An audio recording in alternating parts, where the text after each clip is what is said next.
Join us for this casual, hindi naman talaga press conference, but I just hope that we will be able to cover some of the issues that are on people's minds. We are continuing. We're here in CDO. Earlier today, I was in Lanao del Norte. So patuloy pa rin talaga ang aming kampanya. At hindi pa naman natatapos ang campaign period. Susunod pa rin ang aming mga sorties. Although nag-slow down na kami ng konti because we are starting to attend to other outstanding issues, specifically vote conversion and vote protection. And so far, our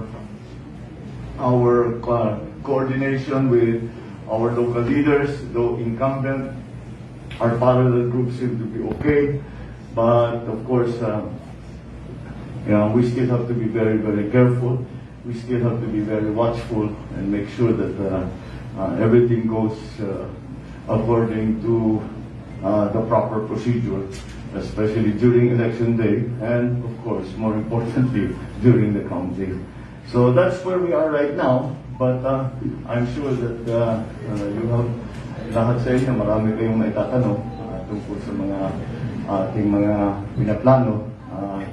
Kung sakali man, ipalarin tayo na mailuklok sa bilang presidente at yung dalawa ng Daisala. So I'll open the floor to everyone. Ikaw mag-moderate.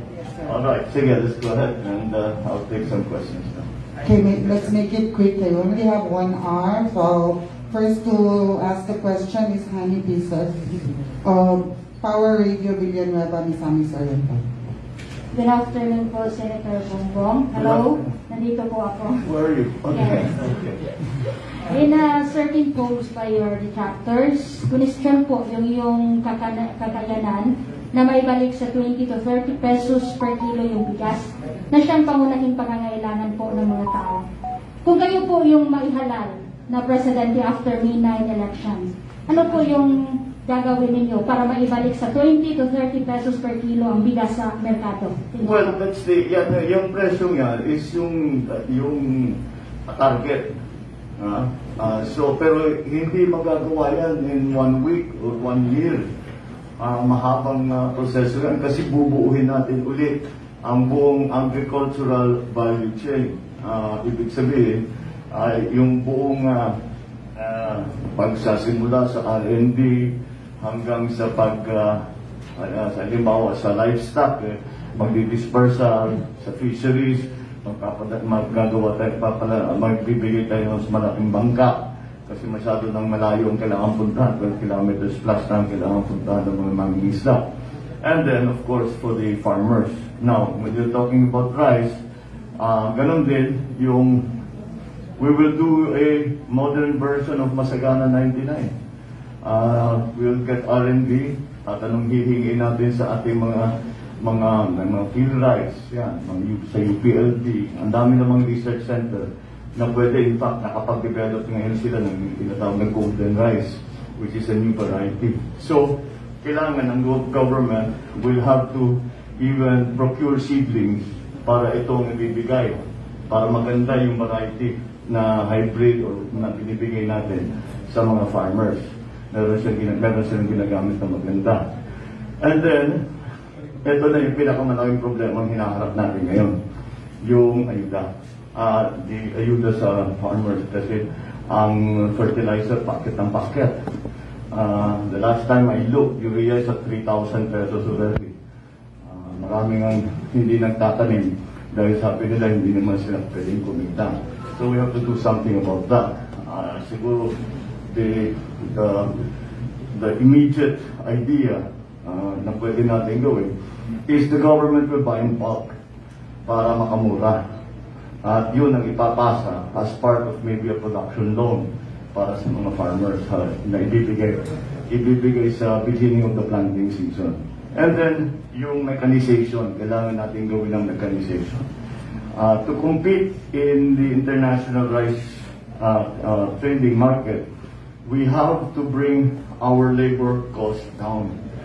Ang labor cost natin, the component of labor cost in the Philippines cost of production is times 2 ng labor cost ng Thailand at saka Vietnam, kung saan tayo bumibili. Kailangan natin gawin yan. And to do that, we have to organize large scale. Kasi pag maliliit lang na holdings, hindi mo magamit yung malalaking makinarya. Hindi mo magagamit yung malalaking harvester, yung malalaking tractor. Kasi kung masyadong maliit, hindi worth it. So we have to organize. The cooperatives have to be part of that organization. And then the processing. Yung mga milling, drying, milling. Dapat, unang-una, simple lang. Yung nakikita pa natin hanggang ngayon na tinutuyo ang palay sa kalsada, dapat wala nang ganyan. Dapat magdala na tayo ng mga dryer at ibigay natin para maganda. Kasi pag dinalagay, siyempre nasisira, broken, ang marami mataas ang broken. Na tinatawag ng broken, yung basag na bigas. So that's what that's what, and then sa marketing side pati, sana, ayaw ko kung kaya pa natin gawin ito, pero dapat yung NFA at ibalik natin sa function na dati na price stabilization ng rice and corn. Because before, ang ginagawa ng NFA, pagka panahon ng pag-ani, bababa ang presyo. Kawawa naman yung farmer. So, bibili yung NFA to maintain the price. Kapag naman tag-araw, tag-init, na mababang supply, tataas naman ang presyo, magbibitaw ng supply dapat ang NFA. So, more or less, yun ang pwede natin gawin. Hanggang sa retail. Remember, I don't know, you're all too young to remember maybe. Pero meron dati yung FTI, food terminal, kung saan ang pagsakan ng mga agricultural products. And then from the FTI, sa kaliwa. Now, the reason that we dapat mas mababa ang presyo ng benta sa kaliwa ay simple lang. Dapat hindi kumikita yung gobyerno. So, walang profit. So, yun ang linya na kailangan natin buuin ulit. Now, we have to crunch the numbers to see how far we can really take it. Especially with the continuing crisis that we are going. Kasi bago pa ng Ukraine, pataas na ang presyo ng langis. Urea is from oil. So sumasabay siya. So yun ang pinakamalaking single problem that we're facing now. Meron tayong methodology kung paano gagawin. Pero maraming factors na wala tayong control. Wala tayong, never mind control, wala tayong kahit influence. Kahit anong gawin natin, hindi natin kayang baguhin yung presyo ng langis. Kahit anong gawin natin, hindi natin ma-influence ang world events, especially like Ukraine, that affects our farmers directly. Speaking of that, even because of the war in Ukraine, yung mga wheat na export ng Russia at saka ng Ukraine, nabawasan, tataas ang presyo ng tinapay that we are making from wheat. So, maraming effects ang nararamdaman natin na hindi talagang galing sa atin at hindi natin makontrol. Kaya gawin natin ang kaya natin gawin dito sa Pilipinas, and we just have to find ways around the problems that we are facing because of the different situation around the world. So, but I think as a model or as a methodology, yung aking nabanggit, yung value chain, I think marami na tayong magagawa. Pagka nabuo natin yan ulit at maganda natin itakbo, palagay ko mararamdaman ka agad ang pagbaba ng presyo. Because magkaka-savings talaga. Sa ngayon kasi tagpi-tagpi ang agricultural policy natin. So now that's what we have to look at. Thank you for that wonderful question, ha? Napagod si Sir William. Pwede mong tanggalin. Bakunado naman kayo lahat. Okay, vaccinated naman tayo. Okay, vaccinated. Rest assured, sir. Vaccinated. Okay, magpa-booster na. Sabihin mo sa lahat ng tao, magpa-booster sila ngayon. Dahil parang bumabalik yung COVID eh. Kaya parang hindi na tayo mag-lockdown. Huwag na mag-lockdown. So, everybody should get their booster shots. Everyone who's qualified to have a booster shot, they should get it already. At huwag na natin antayin na tumaas na naman ng numbers ng COVID. And mapipilitan naman ng gobyerno na kumuha ng kung ano-anong polisiya na magiging hadlang sa trabaho at sa negosyo. Kaya I hope that the message is going out that people who are qualified should already get their booster shot as soon as they can. Just as an aside. Next question, we'll throw Ardison Arzua, our birthday boy. Birthday niya naman. So, siya yung number 2.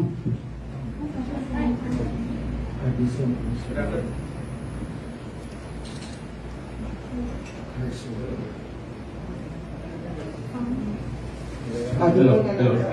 Okay, good afternoon po. Okay, good afternoon. History says that during your father's administration, you have some not so good issues with the Bangsamoro, sir, the former President Marcos. If given a chance, Let's call it what it is. There was a separatist secessionist movement that was headed by the MNLF was organized to separate parts of the Mindanao from the Philippines, and they went to war against the state. So there are not some issues. There was a war that was being fought at the time. Ang daming namatay, both sides, and I always thought that yan ang pinakamasakit sa lahat dahil ang namamatay puro Pilipino. Ang Pilipino lumalaban sa Pilipino rin at nagpapatayan. So that is why the government had to defend itself, and that's why nagkaroon ng Tripoli Agreement, nagkaroon ng autonomous regions, etc. Anyway, please continue with your question. Oo nga po, kasi ginagamit ng kabila as parang what's the right term? Para siraan kayo. But if given a chance to be the President of the Philippines, ano po yung assurance ninyo or mga programa ninyo na para po sa ating Bangsamoro? To assure them that everything's gonna be okay if you become the President of the Philippines? Well, the BARM is well established already as an autonomous region, and the mechanisms around it are exactly what was negotiated between the MILF and the government. But not only nung panahon ni Noynoy, it was only the MILF. Pero ngayon, nung panahon na ni Pangulong Duterte, kasama na lahat doon sa negosasyon. So yung negosasyon na yan, ayan ang naging BARM. So sundan lang natin yung mga pinag-decidean. Kasi ano pa ba yung issue na kailangan gawin? They have autonomous region, they have the block grant that is being given. Yung mga organizations that can be made part of the autonomous region ay nagkaroon na. Everything that was the only problem that yung sa BBL kasi kaya matagal namin pinag-aralan dahil ang daming unconstitutional provisions. Naayos naman nila. So clearly the BARM is a much better law than the proposed BBL since the last time. And I think it is more inclusive kasi lahat ng stakeholders ay nakonsulta. Kaya as we go along, I mean, all of these things are sometimes they're still also a work in progress. Kung merong sasabihin ng autonomous region na dapat palitan, o dapat baguhin, o dagdagan, o tanggalin, then syempre, we will coordinate with them, and then we will find out what it is they need, what is possible, what will be the best for the provinces and the local governments that are under farm administration. Okay, thank you for that. I think we have done everything we can do to bring peace to Muslim Mindanao. If there's anything else that our Muslim brothers and sisters think that the government needs to do, they have the mechanism in the transitional committee. They have that mechanism to bring those issues to government. And I think since maganda lang naging usapan ng BARM at saka ng Republic of the Philippines, siguro lahat naman yan pwedeng pag-usapan. Huwag lang mapunta sa putukan. Yun lang naman ang hawin natin. Okay, next to the question, Jeff Bagong of Radyo Bandera. Again, your... Good afternoon, future President Bongbong Marcos. Jeff Bagong, Radyo Bandera, Northern Mindanao. My question is this, if you will win this election, what will be your economic strategies to better the Philippine economy? How much time do you have? Mahaba yan. Well, right now, anong talagang pinaka problema na sinasabi ng taong bayan? Dalawa, trabaho at saka presyo ng bilihin. And so the first thing that we have to do is to encourage once again the economic activity to return. And since 95% of our businesses are SMSPs, maliliit na negosyo, and 62% of our employees are in MSMEs, we should start with them.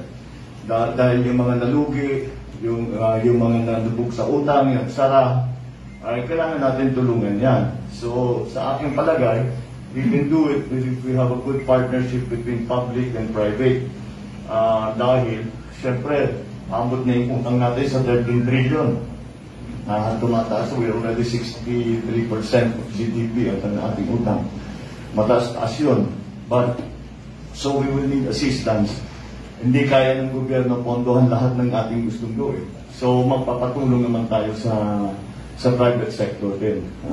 So, those are politics. It's not, ipagkakaisa natin yung gobyerno, yung private sector, yung maliliit na employer, yung labor component, lahat yan. Kailangan sabay-sabay natin tinutulungan yan para gumanda ang ating ekonomiya.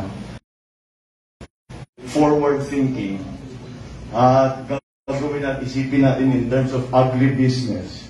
And gumamit tayo ng mga high technology na techniques. Palagay ko magiging interesado yung mga bata to come in. Basta iba yung approach, hindi lang yung nagsasaka lang, ngunit talagang pinag-aaralan, pinag-research kung paano natin gagawin in a better way. Dahil from the same amount of land, we have to produce more.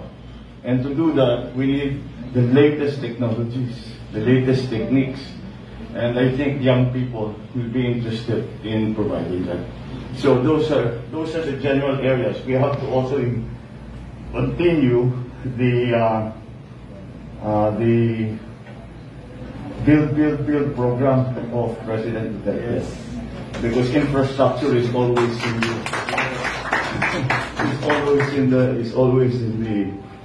in the forefront of economic development.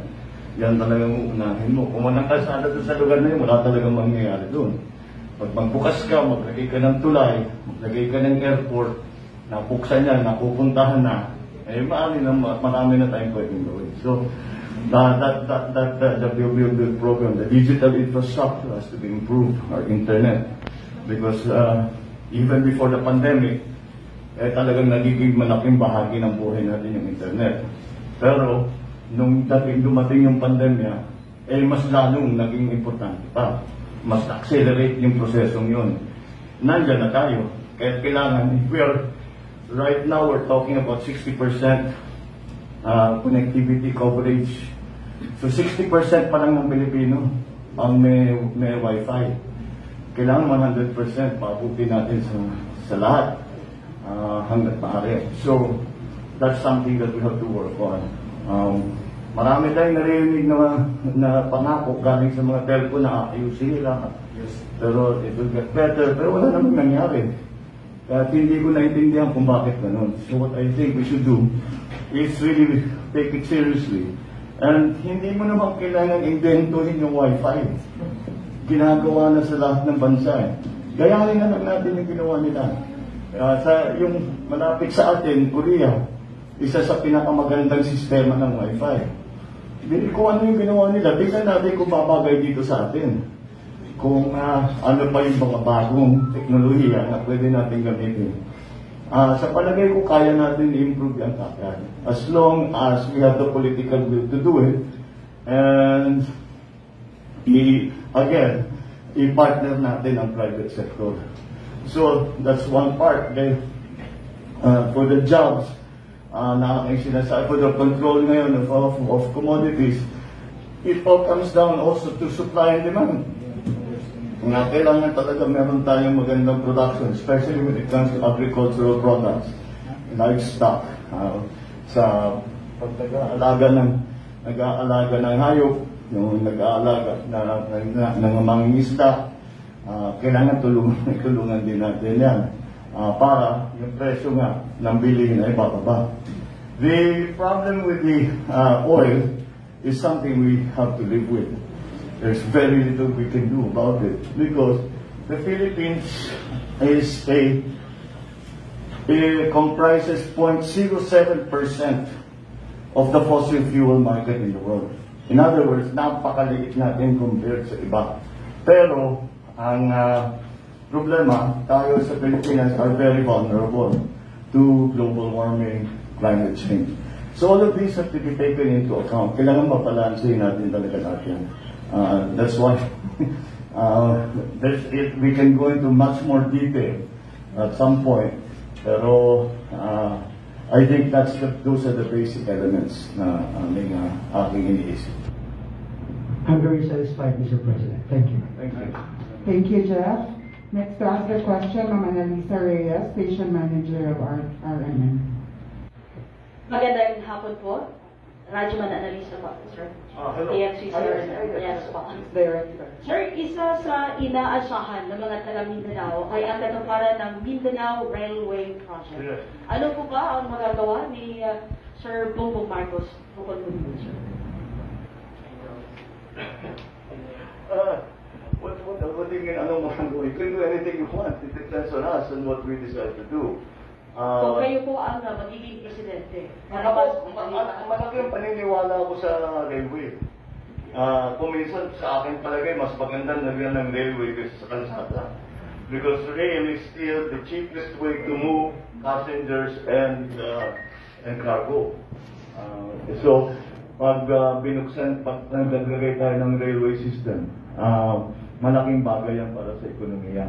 And Mindanao, up to now, despite siyempre, tinamaho na mabuti ni Pangulong Duterte na magkaroon ng development ng Mindanao. So that is the continuation of that process. Mindanao is still behind in terms of development as an island group, still behind the Luzon and Visayas. Kaya kailangan we have to be able to catch up Mindanao to the rest of the country. The reason that Mindanao has been left behind is because there's been fighting. So kung may kakagulo, siyempre walang papasok na negosyo, walang papasok na walang papasok na bagong project kapag delikatong tao. That's why the issue of farm is very, very important.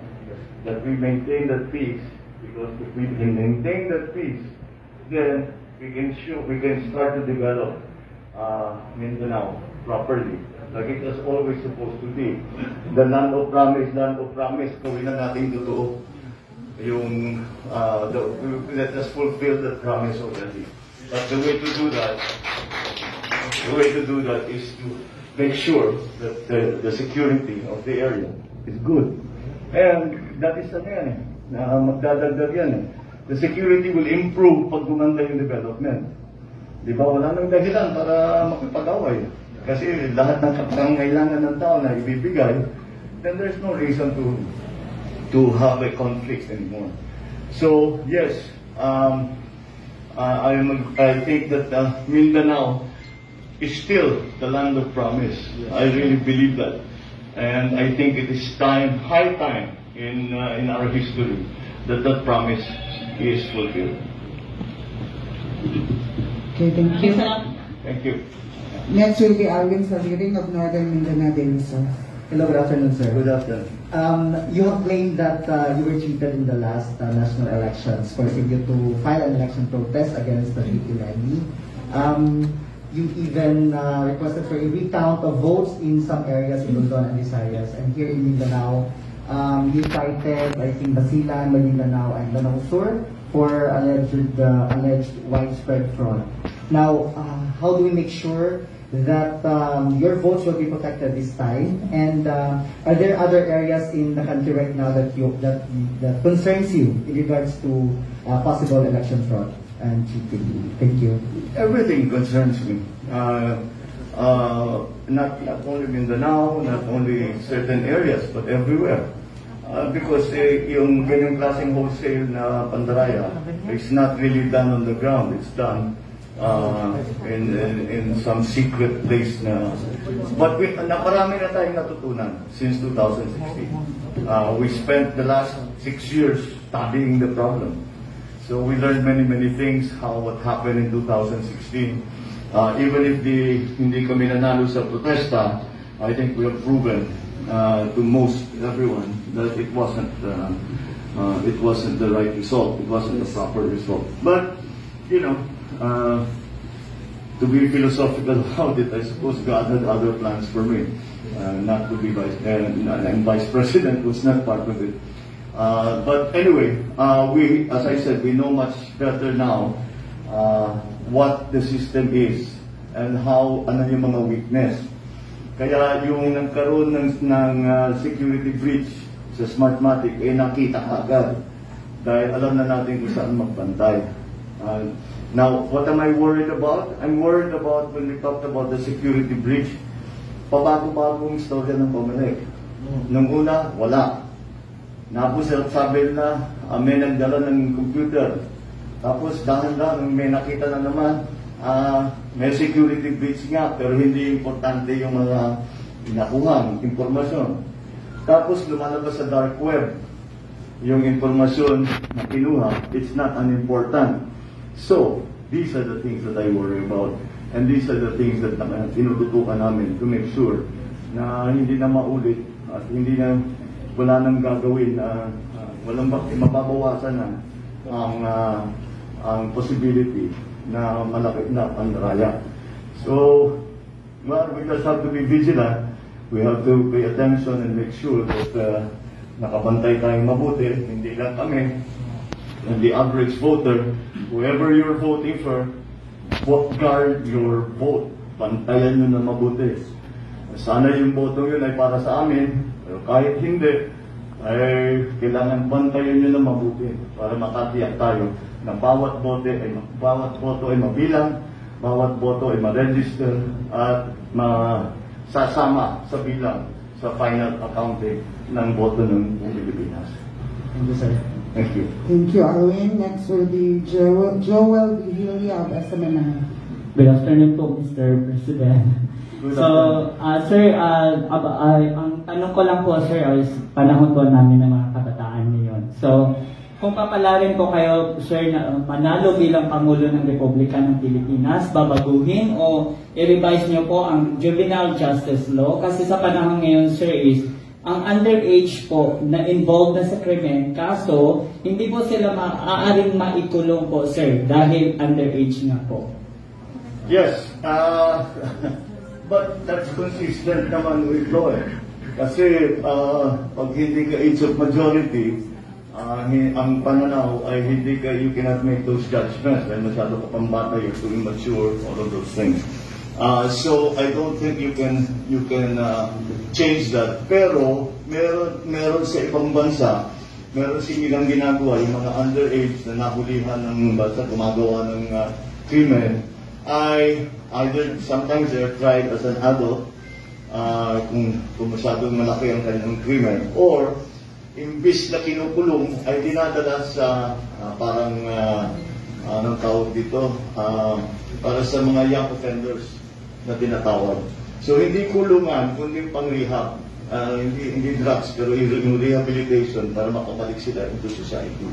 And that I think is probably the best solution for us, because hindi mo naman talaga masasabi pag tinanggal mo yun, 12 years old, ikukulong mo. Hindi naman talaga, lapang malay yun eh. Hindi pa namulat yan. So, you have to still follow the idea, in law, that there are those who are in the ages who are minor, who have not reached the age of majority. They have a different situation. The reason that this becomes an issue is that yung mga sindikato, alam nilang hindi ikukulong yung bata, yun ang ginagamit nila. So, yun ang, kahit na mahuli, siguro i-detain lang, papiansain, tapos makakawala na. So, maybe we can have an alternative system to that. But that's something that really we have to study properly, because we have to find solutions to, again, it's not something that we see only in the Philippines. Kahit sa abroad, nakikita mo talagang ginagamit yung bata. 12 years old, 14 years old, may dala ng baril, nagbebenta na ng drugs, nakikipagbahi lang kung kanino. So, yun ang ating dapat mantayan. And I think, again, to have a rehabilitation centers for young people, young offenders, probably is the best solution that we can come up with. Thank you so much po. Thank you. Next week, ang Modasko, CDO. Mayong hapon, Senator Apo. Good afternoon. When you become the President of the Philippines, how is your administration going to implement digital infrastructures here in Mindanao, considering the perennial challenges in insurgency and other elements? Bagaimana po na? Well, that's just the problem of security, safety and security really has to be attended to before we can do anything. Never mind, hindi lang digital infrastructure, lahat ng infrastructure, pati mga negosyo, yung pinapasok yung mga negosyo, yung mga malalaking planta, sinusunod yung mga gamit, etc. All of those things. And then, now that you mentioned digital infrastructure, may mga cases na tayo na sinisira yung tower.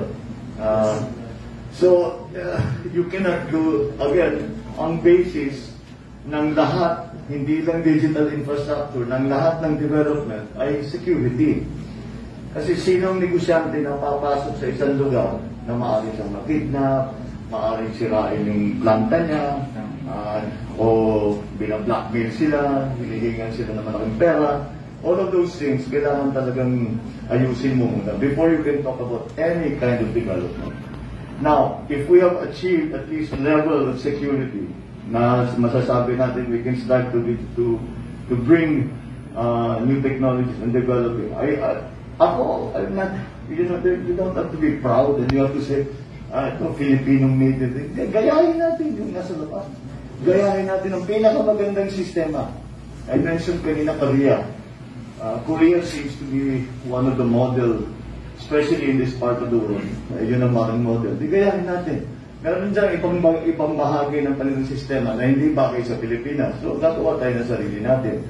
But, in terms of the pure technology, it's all available. The cell phone technology is getting to become a mature technology. So, it's something that we can all use.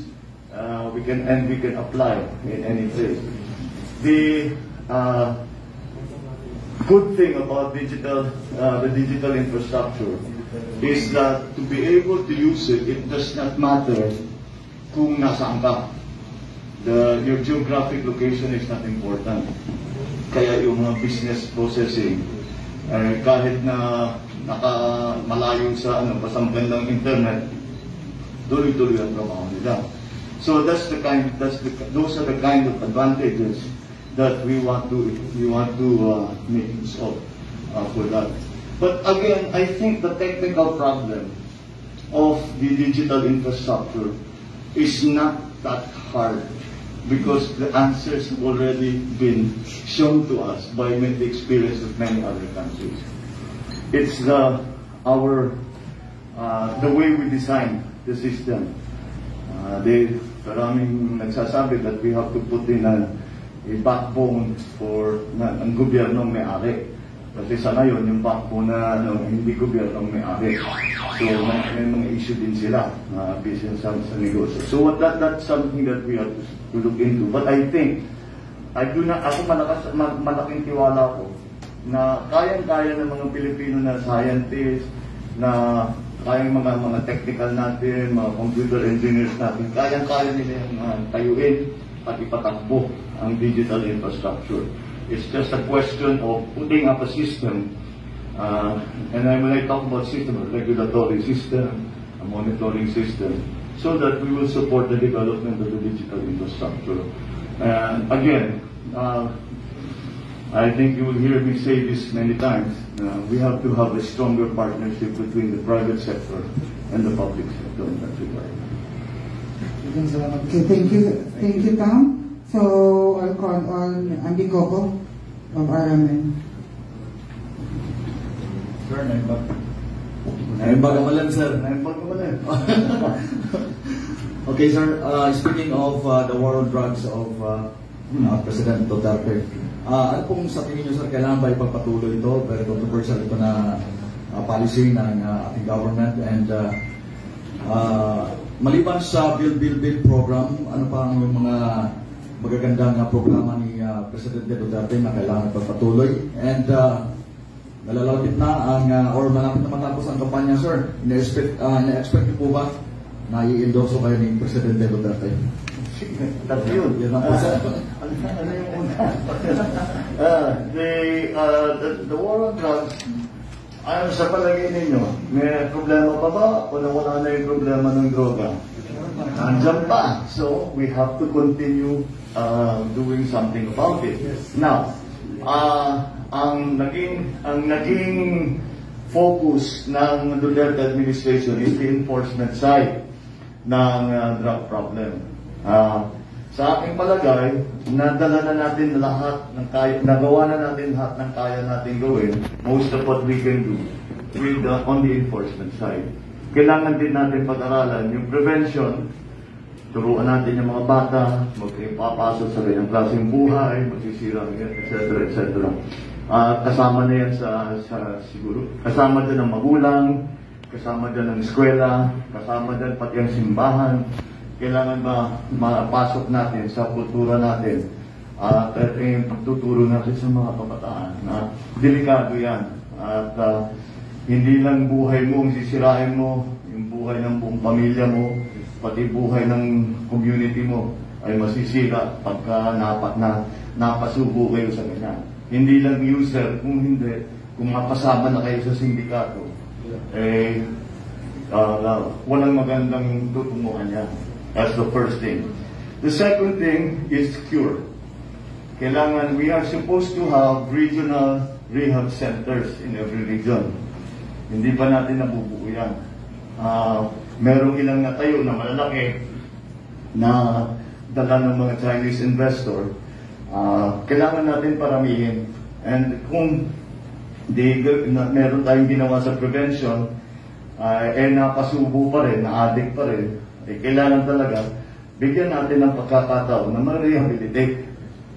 So we have to have proper rehabilitation centers, and with a very good group na alam nila ang kanilang trabaho, naiintindihan nila kung ano yung mga dapat gawin para mailabas yung taong yun sa pagka-addict niya at hindi na babalik. It's not easy. Alam naman natin, I'm sure meron kayong kilala na addict, nag-rehab, natigil, bumabalik pa rin. Mahirap talaga, pero we have to do it. Dahil nandiyan ang problema, at binawasak talaga ang the fabric of our society. It really destroys everything. The drug culture destroys everything. And that's because laking pera masyado. So, pati yung mga officials natin, ay nadadala dahil malaking binibigay ng mga drug lord. All of those things, kailangan natin talagang tingnan na mabuti yan. And so, sa enforcement naman, sa palagay ko, tuloy pa rin, siyempre kailangan pa rin i-enforce ang batas. Pero sa enforcement siguro gawin natin mas focus. Huwag na yung maliliit na nagbibenta ng marijuana na kumikita ng 100 sa isang araw. Hanapin natin yung bilyon ang kinikita. Yun ang order natin. Kasi kahit pa paano, nandun yung problema eh. Andun yung problema eh. So we have to be very focused and find, and I always say this, kayo, yung nasa media kayo, kung saan ka naman pumunta, hindi matagal, alam mo na kung sino ang involved dyan eh. Lahat ng mga lokal, alam nila kung sino saan kabibili ng sabugid dyan, na pumunta ka dyan, si ano, nagbibente, alam nila lahat yan. Si ano, kumukuha yan dito, yan, tinutulungan ni ganito. So let's focus on that. We should consider yung mga maliliit na na-addict as victims. Biniktima sila ng drug syndicate.